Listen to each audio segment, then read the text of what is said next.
Hello children, I am Murali Krishna, School Assistant, Physical Science, ZPSS Pulluru గార్ల మండల్. మన 10వ తరగతి భౌతిక రసాయన శాస్త్రంలోని పరమాణు నిర్మాణం పాఠ్యాంశంలోని క్వాంటం నెంబర్స్ గురించి నేర్చుకుందాం. పరమాణు కేంద్రకం ఉంటుందని, దాని చుట్టూ ఎలక్ట్రాన్స్ ఉంటాయని మనకు తెలుసు. అయితే ఆ ఎలక్ట్రాన్స్ ఉన్న ప్రాంతం, వాటి శక్తుల గురించి సమాచారం ఇచ్చేవే ఈ క్వాంటం నెంబర్స్. ఎలా అంటే, నీవు ఎక్కడ ఉంటావు అని అడిగితే నేను ఫలానా గ్రామంలో, ఫలానా వీధిలో, ఫలానా ఇంట్లో ఉంటానని చెప్తావు కదా. అలానే ఎలక్ట్రాన్ పరమాణువులో ఉన్న ప్రాంతాన్ని ఈ క్వాంటం నెంబర్స్తో మనం గుర్తించవచ్చు. పరమాణువులో ప్రతి ఎలక్ట్రాన్కు 4 క్వాంటం నెంబర్స్ ఉంటాయి. అవి 1 ప్రధాన క్వాంటం సంఖ్య, 2 కోణీయ ద్రవ్యవేగ క్వాంటం సంఖ్య, 3 అయస్కాంత క్వాంటం సంఖ్య, 4 స్పిన్ క్వాంటం సంఖ్య. మరొకసారి వీడియోని గమనించండి. క్వాంటం నెంబర్స్ 4 ఉంటాయి. 1 ప్రధాన క్వాంటం సంఖ్య, 2 కోణీయ ద్రవ్యవేగ క్వాంటం సంఖ్య, 3 అయస్కాంత క్వాంటం సంఖ్య, 4 స్పిన్ క్వాంటం సంఖ్య. ముందుగా మనం ప్రధాన క్వాంటం సంఖ్య గురించి తెలుసుకుందాం, సరేనా?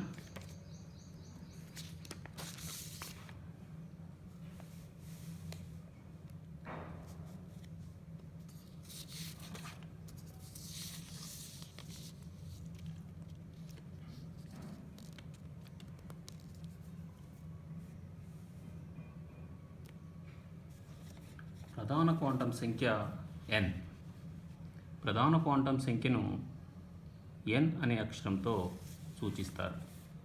ఇది ప్రధాన కర్పరం యొక్క పరిమాణం మరియు దాని శక్తిని తెలుపుతుంది.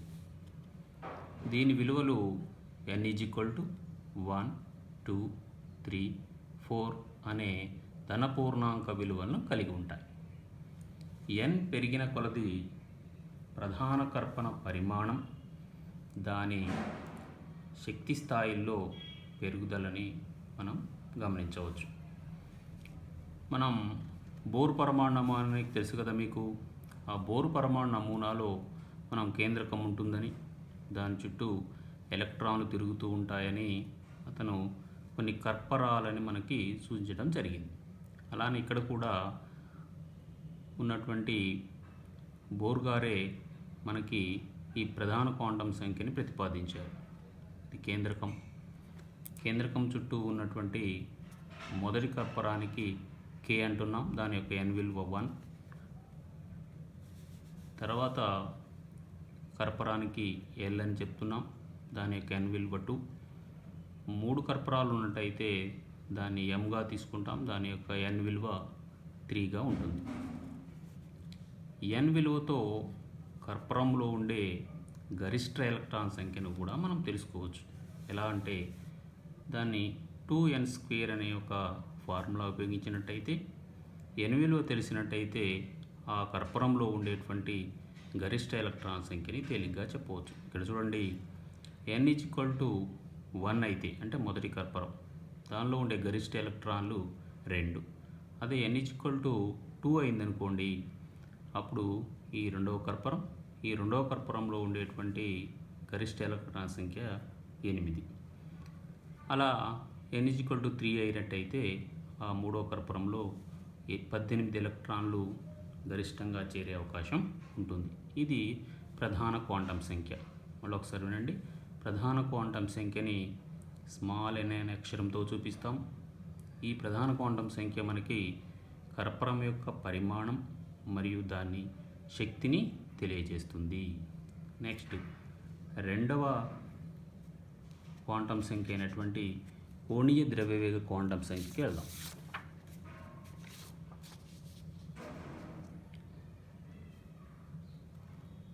రెండవ క్వాంటం సంఖ్య కోణీయ ద్రవ్యవేగ క్వాంటం సంఖ్య. ఈ కోణీయ ద్రవ్య క్వాంటం సంఖ్యను ఎల్ అనే అక్షరంతో సూచిస్తాం. ఈ ఎల్ అనే కోణీయ ద్రవ్య క్వాంటం సంఖ్య n విలువలతో ముడిపడి ఉంటుంది. n విలువకు l విలువలు 0 నుండి n-1 వరకు ఉంటాయి. l విలువ కేంద్రకం చుట్టూ ఉన్న నిర్దిష్ట ఉపకర్పరం, దాన్ని మనం ఆర్బిటాల్ అని కూడా అంటాం, దాని యొక్క ఆకృతిని తెలియజేస్తుంది. అంటే కోణీయ ద్రవ్యవేగ క్వాంటం సంఖ్య మనకి ఆర్బిటాల్ యొక్క ఆకృతిని తెలియజేస్తుంది. ఎల్ విలువ ఆధారంగా ఆర్బిటాళ్లను ఎస్, పి, డి, ఎఫ్ అనే సంకేతాలతో సూచిస్తారు. వీటిని మనం s orbital, p orbital, d orbital, f orbital అంటాం జరుగుతుంది. ఎన్ విలువ =1 అయినప్పుడు ఎల్ విలువ 0 అవుతుంది, అంటే అది ఎస్ ఆర్బిటాల్. ఎన్ =2 అయినప్పుడు ఎల్ విలువలు 2 ఉంటాయి, 0, 1, that is 2s and 2p. అలానే ఎల్ =3 అయినప్పుడు ఎల్ విలువలు 0, 1, 2, అవి 3s, 3p, 3d ఆర్బిటాల్స్ని సూచిస్తాయి. మనం ఆర్బిటాల్స్ యొక్క ఎల్ విలువలు చూసినట్టయితే ఈ టేబుల్ గమనించండి. టేబుల్లో ఎస్ ఆర్బిటాల్ యొక్క ఎల్ విలువ 0, పి ఆర్బిటాల్ యొక్క ఎల్ విలువ 1, డి ఆర్బిటాల్ యొక్క ఎల్ విలువ 2, ఎఫ్ ఆర్బిటాల్ యొక్క ఎల్ విలువ 3గా మనం గమనిస్తాం. ఈ ఆర్బిటాల్ యొక్క ఆకృతిని చూసినట్టయితే ఎస్ ఆర్బిటాల్ గోళాకృతిలో ఉంటుంది, పి ఆర్బిటాల్ డంబెల్ ఆకృతిని కలిగి ఉంటుంది, డి ఆర్బిటాల్ డబుల్ డంబెల్ ఆకృతిని కలిగి ఉంటుంది. మరొకసారి గమనించండి, రెండవ క్వాంటం సంఖ్య అయినటువంటి కోణీయ ద్రవ్యవేగ క్వాంటం సంఖ్యని మనం ఎల్తో చూపిస్తాం. ఎల్ అంటే కోణీయ ద్రవ్యవేగ క్వాంటం సంఖ్య ఆర్బిటాల్ యొక్క ఆకృతిని తెలియజేస్తుంది. ఎస్ ఆర్బిటాల్ అయితే దాని యొక్క ఎల్ విలువ 0 గాను, పి అయితే 1 గాను, డి అయితే 2 గాను, ఎఫ్ అయితే 3 గాను ఉంటుంది. నెక్స్ట్ మనం మూడవ క్వాంటం సంఖ్య అయినటువంటి అయస్కాంత క్వాంటం సంఖ్యకి వెళ్దాం. ఈ అయస్కాంత క్వాంటం సంఖ్యని ఎంఎల్ అనే అక్షరంతో సూచించడం జరుగుతుంది. దీని విలువ -L నుండి +L వరకు ఉంటుంది. -L నుండి +L వరకు ఉంటుంది. L అంటే కోణీయ ద్రవ్యవేగ క్వాంటం సంఖ్య. ఇది ఆర్బిటాళ్ల ప్రాదేశిక దృగ్విన్యాసాన్ని తెలియజేస్తుంది. ఇది ఆర్బిటాళ్ల ప్రాదేశిక దిగ్విన్యాసాన్ని తెలియజేస్తుంది. అంటే స్పేస్లో ఏ అక్షం వెంబటి ఆర్బిటాల్స్ ఉన్నాయో తెలియజేస్తుంది అన్నమాట. ఈ అయస్కాంత క్వాంటం సంఖ్య ఎన్ని విలువల్ని కలిగి ఉంటుంది అనేది మనం కోణీయ ద్రవ్యవేగ క్వాంటం సంఖ్య ఆధారంగా చెప్పవచ్చు. అదే ఎస్ ఆర్బిటాల్ అయిందనుకోండి, ఎస్ ఆర్బిటాల్ యొక్క ఎల్ విలువ 0, దాని యొక్క అయస్కాంత క్వాంటం సంఖ్య 1 ఉంటుంది, అదే 0. అదే పి ఆర్బిటాల్ అయినట్టయితే దాని యొక్క ఎల్ విలువ 1, అయస్కాంత క్వాంటం సంఖ్యలు 3 విలువల్ని కలిగి ఉంటాయి, అవి -1, 0, 1. అంటే ఇక్కడ ఎల్ 1 అయింది కాబట్టి ఇక్కడ -L నుంచి మనం +L వరకు తీసుకున్నాం. అలానే డి ఆర్బిటాల్ అయినట్టయితే L = 2, దాని యొక్క అయస్కాంత క్వాంటం సంఖ్యలు 5 ఉంటాయి, అవి L = 2 అయింది కాబట్టి -2 నుంచి 2 వరకు ఉంటాయి. -2, -1, 0, 1, 2గా అయస్కాంత క్వాంటం సంఖ్యల్ని మనం గుర్తించడం జరుగుతుంది. నెక్స్ట్ 4వ క్వాంటం సంఖ్య అయినటువంటిది స్పిన్ క్వాంటం సంఖ్య. ఈ స్పిన్ క్వాంటం సంఖ్యను మనం ఎంఎస్తో సూచిస్తాం. ఇది ఏం తెలియజేస్తుందంటే మనకి ఇది ఎలక్ట్రాన్ యొక్క స్పిన్కు ఉండే 2 రకాల దిగ్విన్యాసాలని సూచిస్తుంది. అంటే దిగ్విన్యాసాలు అంటే ఇది ఎలక్ట్రాన్ సవ్య దిశలో ఉండే విధంగా ఉన్నట్టయితే దాని స్పిన్ +1/2 ఉంది. సవ్య దిశ అంటే గడియారం తిరిగేటువంటి దిశ. అపసవ్య దిశలో స్పిన్ ఉన్నట్టయితే దాని విలువ -1/2గా ఉంటుంది. అంటే గడియారం తిరిగే దిశకు వ్యతిరేక దిశలో తిరిగినట్టయితే దాని యొక్క స్పిన్ వాల్యూ -1/2గా ఉంటుంది. ఒక ఎగ్జాంపుల్ చూద్దాం. ఆక్సిజన్ తీసుకున్నట్టయితే దాని పరమాణు సంఖ్య 8, దాని ఎలక్ట్రాన్ విన్యాసం 1s2, 2s2, 2p4గా ఉంటుంది. s ఆర్బిటాల్లో 2 ఎలక్ట్రాన్స్ ఉంటాయి. ఒకటి మనం అప్వర్డ్ డైరెక్షన్లో, రెండవది డౌన్వర్డ్ డైరెక్షన్లో చూపించడం జరిగింది. ఈ అప్వర్డ్ డైరెక్షన్లో ఉన్న ఎలక్ట్రాన్ యొక్క స్పిన్ వాల్యూ +1/2గా ఉంటుంది. డౌన్వర్డ్ డైరెక్షన్లో ఉన్నటువంటి ఎలక్ట్రాన్ యొక్క స్పిన్ వాల్యూ -1/2గా గుర్తించడం జరుగుతుంది. ఓకే, నెక్స్ట్ ఒక ఉదాహరణ తీసుకొని దాని ద్వారా ఒక ఎలక్ట్రాన్ యొక్క 4 క్వాంటం సంఖ్యల్ని గుర్తించడానికి ప్రయత్నిద్దాం. ఇక్కడ నేను మెగ్నీషియం తీసుకోవడం జరిగింది. మెగ్నీషియం యొక్క పరమాణు సంఖ్య 12. దాని యొక్క ఎలక్ట్రాన్ విన్యాసం చూసినట్టయితే 1s2, 2s2, 2p6, 3s2గా ఉంటుంది. ఎలక్ట్రాన్ అమరిక చూస్తే ఈ విధంగా ఉంటుంది. s ఆర్బిటాల్లో 2 ఎలక్ట్రాన్స్, నెక్స్ట్ 2sలో 2 ఎలక్ట్రాన్స్, తర్వాత 2pలో 6 ఎలక్ట్రాన్స్, నెక్స్ట్ 3sలో 2 ఎలక్ట్రాన్స్ ఉంటాయి. ఇది ఎలా నింపుతాము అనేది ముందు మీకు తెలుస్తుంది.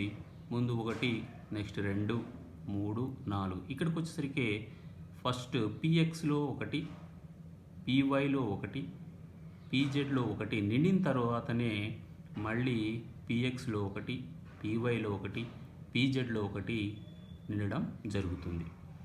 తర్వాత 3s చూసినట్టయితే ఇక్కడ 2 ఎలక్ట్రాన్స్, ఒకటి అప్వర్డ్, రెండోది డౌన్వర్డ్లో మనం గమనించవచ్చు. వీటిల్లో మనం 10th ఎలక్ట్రాన్, 10వ ఎలక్ట్రాన్ యొక్క 4 క్వాంటం సంఖ్యల్ని మనం ఇప్పుడు నిర్ణయిద్దాం. ఇక్కడ మొదటగా ప్రధాన క్వాంటం సంఖ్య n. స్మాల్ n వాల్యూ మనకు ఎలా తెలుస్తుందంటే ఇది 2pలో ఉంది, అంటే రెండవ కర్పరంలో ఉంది కాబట్టి కర్పరం సంఖ్యనే మనం దాని యొక్క ప్రధాన క్వాంటం సంఖ్యగా తీసుకుంటాం. అది 2. నెక్స్ట్ కోణీయ ద్రవ్యవేగ క్వాంటం సంఖ్య L. ఇది p ఆర్బిటాల్ కాబట్టి p ఆర్బిటాల్లో ఉంది. మనకు కనుగొనాల్సినటువంటి 10వ ఎలక్ట్రాన్ p ఆర్బిటాల్లో ఉంది కాబట్టి p ఆర్బిటాల్ యొక్క L విలువ 1. కాబట్టి కోణీయ ద్రవ్యవేగం క్వాంటం సంఖ్య విలువ 1. నెక్స్ట్ అయస్కాంత క్వాంటం సంఖ్య ml. ఇక్కడ చూసినట్టయితే మీరు గమనించండి, ఇది 2pలో ఉంది. 2pలో 3 అయస్కాంత క్వాంటం సంఖ్యలు ఉంటాయి. అవి ఒకటి -1, 0, +1.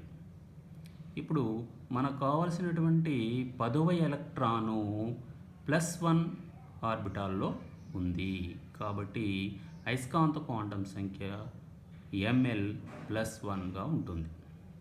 నెక్స్ట్ స్పిన్ క్వాంటం సంఖ్య. ఈ స్పిన్ క్వాంటం సంఖ్య మనం ఒకసారి గమనించండి, 10వ ఎలక్ట్రాన్ డౌన్వర్డ్ డైరెక్షన్లో ఉంది కాబట్టి అపసవ్య దిశలో ఉంది కాబట్టి దాని యొక్క విలువ -1/2గా ఉంటుంది.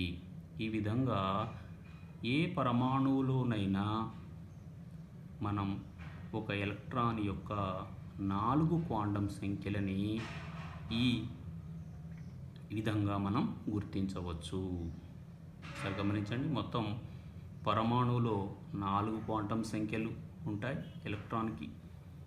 మొదటిది ప్రధాన క్వాంటం సంఖ్య, 2 కోణీయ ద్రవ్యవేగ క్వాంటం సంఖ్య, 3 అయస్కాంత క్వాంటం సంఖ్య, 4 స్పిన్ క్వాంటం సంఖ్య. ఓకేనా? Thank you.